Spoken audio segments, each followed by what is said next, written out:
இன்று மாங்கலி தோஷம் என்றால் என்ன என்று பார்ப்போம். பொதுவாக இந்த மாங்கலி தோஷம் என்பது பெண்களுடைய ஜாதகத்திலே லக்கணத்திற்கு 8ஆம் இடம். இந்த 8ஆம் பாவம் என்பது கணவனுடைய ஆயுளை குறிக்கக்கூடிய ஒரு ஸ்தானமாகும். எனவே இந்த 8ஆம் இடத்தில் பாவ கிரகங்கள் அமரக்கூடாது. எனவே இந்த மாங்கலி தோஷம் என்றால் என்ன என்பதை பற்றி இப்போது பார்ப்போம். பொதுவாக உதாரணமாக மேச லக்கணத்தை வைத்துக்கொள்வோம். இந்த மேச லக்கணத்திற்கு 8ஆம் இடம் விருச்சிக லக்கணம். இந்த விருச்சிக லக்கணத்திற்கும் மேச லக்கணத்திற்கும் அதிபதி செவ்வாய் தான்.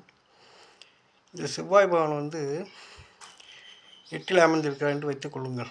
இவருடன் இந்த மேசத்திற்கு 2, 7 அதிபதி சுக்கிரன். இவர் செவ்வாயோடு சேர்ந்து 8ஆம் இடத்திலே அமர்ந்து கொள்வார். அப்போ செவ்வாயும் சுக்கிரனும் சேர்ந்து மேச லக்கணத்திற்கு 8ஆம் இடமான விருச்சகத்தில் அமரக்கூடாது. இப்படி அமர்ந்திருந்தால் அது மாங்கல்ய தோஷம். இது அற்பாயுளை குறிக்கும். ஒரு 40 வயசு 30 வயசு இந்த மாதிரி ஒரு அமைப்புள்ள ஜாதகம் இது அமைந்து விடும். எனவே இந்த மாதிரி தோஷம் உள்ளது அதற்குரிய பரிகாரங்களை செய்து கொள்ள வேண்டும்.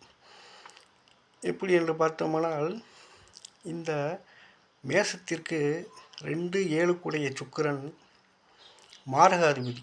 அவர் மேசத்திற்கு 7ஆம் இடமான துலா லக்கணம். இந்த துலா லக்கணத்தில் அமரக்கூடாது.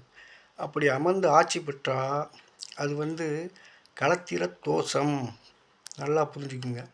மேசத்திற்கு 2, 7 சுக்கிரன் மாரகாதிபதி.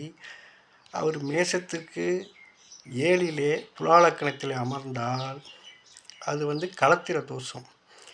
அதே சுக்கிரன் மேசத்திற்கு 8ஆம் இடமான விருச்சகத்திலே செவ்வாயுடன் சேர்ந்து அமர்ந்தால் அது மாங்கல்ய தோஷம். சரி, இந்த மாதிரி லக்கணம் எது வேணாலும் மேசம், ரிஷபம், மிதுனம், கடகம், சிம்மம் இப்படி 12 லக்கணங்கள் இருக்கிறது. இந்த 12 லக்கணங்களும் இந்த லக்கணத்துக்கு 8ஆம் இடமான மாங்கல்ய ஸ்தானம் சுத்தமாக இருக்கணும். அதில் எந்த கிரகமும் இருக்கக்கூடாது. அப்படி இருந்தாலும் சுபர்கள் இருக்கணும், பாவிகள் இருக்கக்கூடாது. உதாரணமாக இந்த 2, 4, 7, 8, 12 இந்த இடங்களில் களத்திரக்காரன் சுக்கிரனும் அட்டமாவதி இருக்கக்கூடாது. களத்திரக்காரன் சுக்கிரன், மேசத்துக்கு அட்டமாவதி செவ்வாய்.